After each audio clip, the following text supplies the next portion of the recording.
Do you know, I was absolutely thrilled to have achieved not only two number one singles, but also a number one album.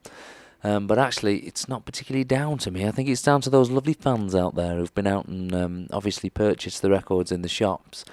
And I think if a lot of people ask me, did I expect it? But I never ever expect things. I only hope for things, and of course, everyone hopes for number one. And it's such a relief for me that I've waited quite a long time now to put out this next single and the album. And my biggest worry was, would the fans still be there? Would they remember me? And they seem to have done, so that's brilliant. In the last 6 months, we've been travelling around Southeast Asia. We've been over to Europe, been over to America even a couple of times. It's a big promotional year this for us. We're making plans to go on tour next year. So obviously, I'm going around promoting the album, doing interviews, doing TV shows, meeting all the fans in different countries, which is brilliant. And we're going to be going on tour next April, so we're getting very excited. I called the album Open Road really for many reasons. I think one, it was a song that I found that from when I was 16. I wrote this song when I was 16, so it's obviously travelled many years with me and meant a lot to me then as well as now. And I think secondly that it describes my life in the music business, and everybody else's for that matter. You never know where the destination of your road's going to be. You never know, who you're going to meet on the way down there. You've got lots of choices, lots of decisions to make. It is one big open road, and that's the good thing. And I think that's what the song suggests completely.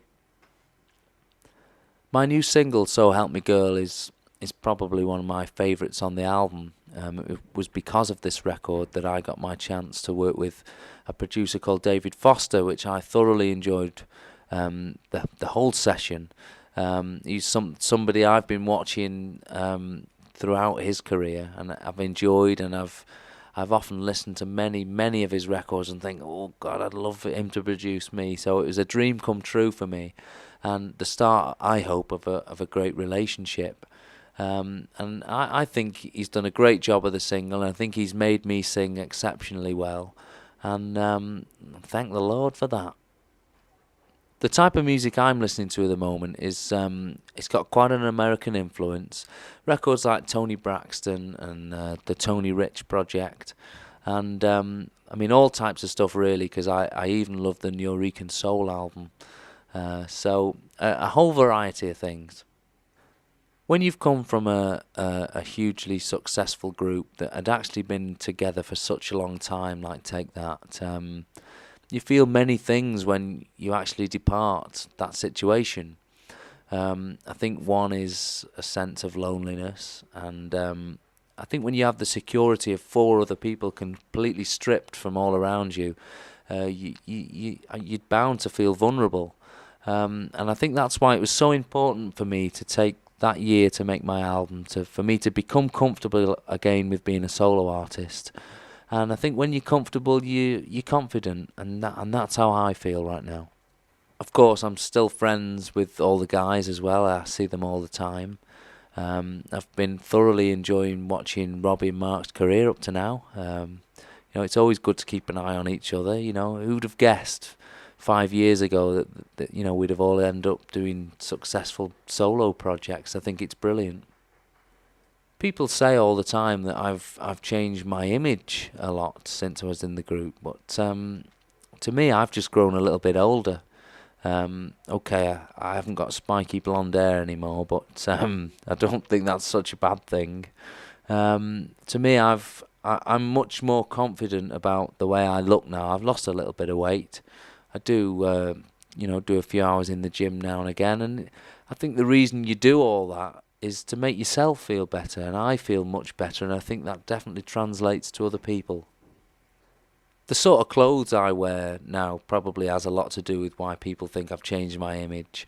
I mean, I do try and look a little bit smarter. I take a pride in my appearance. And I wear all types of things. You see me in jeans or a tracksuit in the day, or in the evening sometimes I wear a nice shirt or even a suit sometimes, depending on where I'm going to. So really, like clothes like anyone else would wear. Smart at night and not so smart in the day.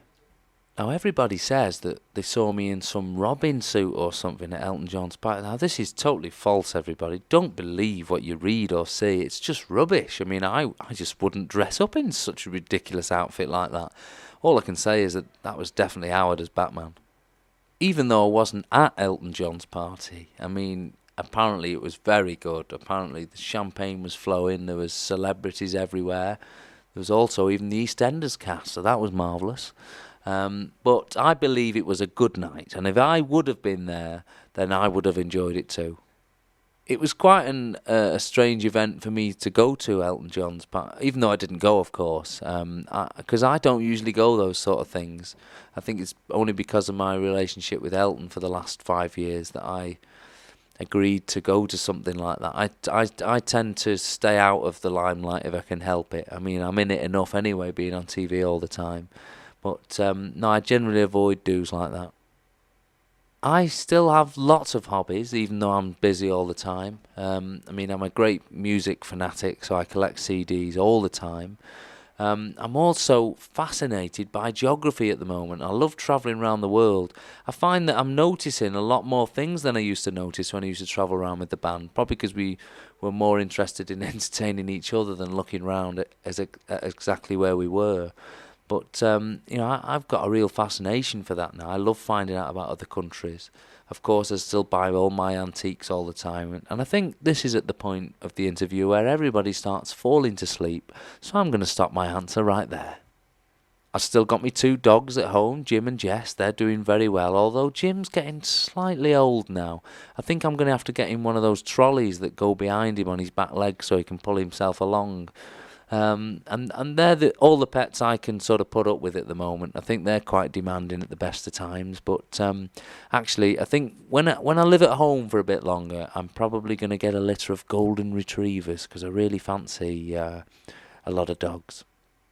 Also in my spare time, I'll do things like go out to the cinema, and I think I'm very interested in sport now. My favourite sport is actually eating.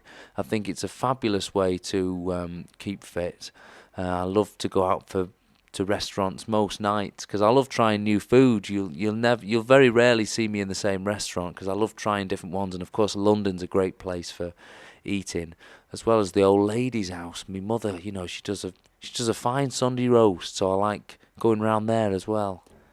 I've been with my girlfriend now for about 2 years, and it's quite unusual for me because, of course, I never had time for a relationship while we were in Take That. But it's also very, very comforting to know there's somebody waiting for you at home. I work away for a good 10 months of the year, so it's just nice to have somebody to call up and somebody who supports you and takes care of you. It's something I've never... Like I said before, I've never really had a lot of experience in. So, for the time being, I'm enjoying it very much so. And she obviously understands that my career is first and foremost in my life and will be for maybe another 4 or 5 years yet. So, hopefully if we're still together after all that, then we'll probably be together forever. I think my future musically will branch into many areas. I mean, I love being an artist at the moment. I love performing live and I love making my own records. Although I am very, very interested in other artists, and I think that my future will probably lie in writing and producing for other acts also. The tour that's been talked about for, about a year now will eventually come on the stage in April of next year. It's going to be all over Europe, UK, Southeast Asia and Australia and South America. So I'm really looking forward to that. I mean, obviously there won't be a lot of backflips from me on this tour. That is something that I'll have to omit from my set. But I'm going to really enjoy performing in front of my audience. It's going to be a very special moment each evening for me to walk out on stage and see all my fans there. It's every artist's dream, I suppose. So I can't wait for that. It's going to be great. I think there's many good points. There's many good angles from coming from a band like Take That. And actually the worst point from that is actually the touring, because we did unbelievable tours, and anyone who could ever try and compete with our tours are wasting their time, because I think we actually had the best. So I certainly won't be trying to compete with the type of shows we used to do. All I'm going to try and do is make the focus not the lights, the dancing, the stage clothes, the stage movements. I'm going to try and make the focus the music and obviously my performance. I'm going to give. It's going to be hard for me because it's something I haven't done for a long, long time. But I'm going to have to rely completely on my interpretation of my record, my performance in front of the crowd, to make up for all those lights and all those movements on stage. So I'm hoping I can pull that off. More so than anything else in my career right now, I'm looking forward to going out and performing. There's something that I've been desperately trying to sort out for a long time, and that's my fan club. And anyone who will have watched the numerous amount of TVs I've done recently have heard me explain this quite a few times. And every day the nightmare becomes bigger for me. Obviously, my fans are the most important thing in my career, and I'm doing my utmost best at the moment to put a fan club together. And I actually think within the next month I'll have done that.